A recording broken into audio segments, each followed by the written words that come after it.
हाँ तो मेरे प्यारे बच्चों, आज हम आपको आपका एक छोटा सा काव्य पंक्तियाँ हैं, एक छोटा सा शीर्षक और है। सूरदास जी की ही ये रचना है, सूरसागर, उसी से ली गई है, जिसका शीर्षक है कृष्ण वचन उद्धव प्रति। अर्थात भगवान श्री कृष्ण और उनके सखा, जो मथुरा में उनके सखा होते हैं उद्धव जी, उन दोनों की बातें होती हैं। तो श्री कृष्ण भगवान जो है वो अपने मन के विचार बताते हैं, उनसे अपने मन की व्यथा, अपने मन की जो भाव है वो व्यक्त करते हैं। किस समय? जब उद्धव जी ब्रज से लौटकर आते हैं और गोपियों की मनोदशा के बारे में बता रहे हैं। अर्थात गोपियाँ उनके बिना किस तरह का अनुभव करती हैं, उनके बिना कैसे विरह में रो रही हैं।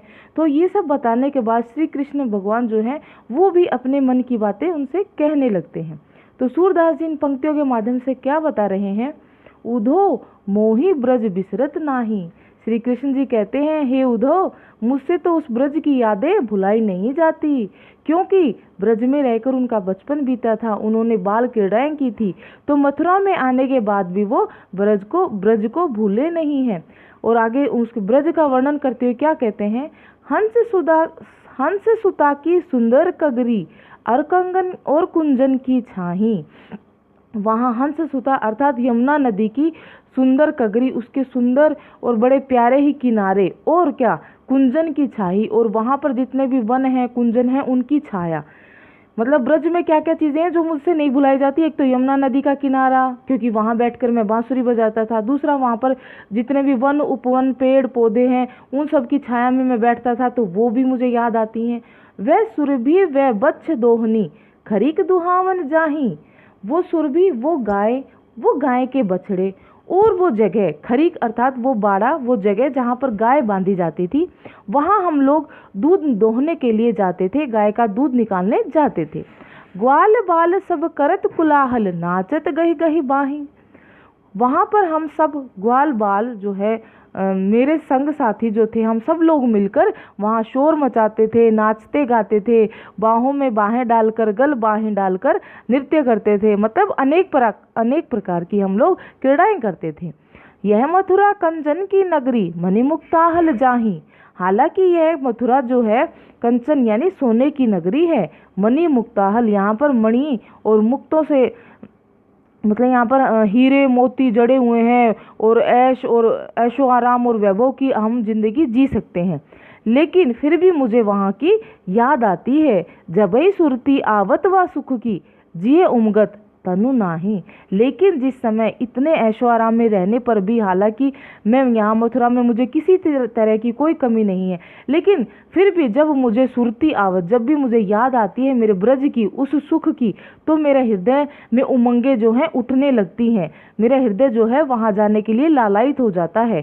तनु नाही, और मुझे अपने शरीर की सुध नहीं रहती। अनगन भांति करी बहुलीला, जसुदा नंद दिमाही। मैं अनेक प्रकार की वहाँ पर जो लीलाएं करता था, वो सब लीलाएं किसने निभाई? प्रेम पूर्वक यशोदा और नंद बाबा ने निभाई। अर्थात मैं जो भी शरारतें करता था, वहाँ पर जो भी क्रीड़ाएं करता था, वो सब उनके द्वारा बहुत ही भली प्रकार से निभाई गई। सूरदास प्रभु रहे मौन है, यह कह पछताही। सूरदास जी कहते हैं, ऐसा कहने के बाद श्री कृष्ण जो है वो चुप हो गए, और ऐसा कहकर उन्हें ऐसा लगा जैसे मुझे कोई पछतावा हो रहा है। अर्थात वो अपनी जगह, अपने बचपन की यादें वहाँ छोड़कर आए हैं ब्रज में, और मथुरा में आ गए हैं, तो उन्हें हर समय उस वहाँ की याद आती है। और जब उनको वो अपनी बातें याद आती है, अपनी क्रीड़ाएं, अपनी बचपन का समय, तो वो अपने शरीर की सुध भूल जाते हैं, यानी उन्हें अपना होश नहीं रहता। उन्हें मथुरा की नगरी में सब ऐशो आराम मिले हुए हैं, वैभव की वो बहुत अच्छी वो जिंदगी जी रहे हैं, पर फिर भी उन्हें वहाँ की याद आती रहती है, और उनका मन वहाँ जाने के लिए करता है।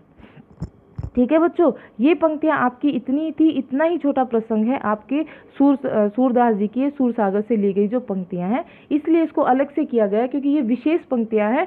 इसमें भगवान श्री कृष्ण भी अपने मन के भाव को व्यक्त करते हैं, क्योंकि गोपियाँ तो हर समय रोती हैं, और वो कहती हैं कि श्री कृष्ण वहाँ जाकर हमें भूल गए हैं, लेकिन ऐसा नहीं है, वो भी उन्हें उतना ही याद करते हैं। उनका मन भी आज भी ब्रज में ही बसा हुआ है। हाँ तो बच्चों, मैं उम्मीद करती हूँ कि मेरे द्वारा हिंदी साहित्य की जो भी व्याख्या की गई है वो आपको अच्छे से समझ में आ रही होगी। इसलिए आप मेरी वीडियोस को आपके जितने भी सहपाठी हैं, विद्यार्थी मित्र हैं, उनके साथ शेयर करें और इसी तरह की मेरी एजुकेशनल वीडियोस से अपडेट्स होने के लिए मेरे चैनल को सब्सक्राइब करें। Thank you.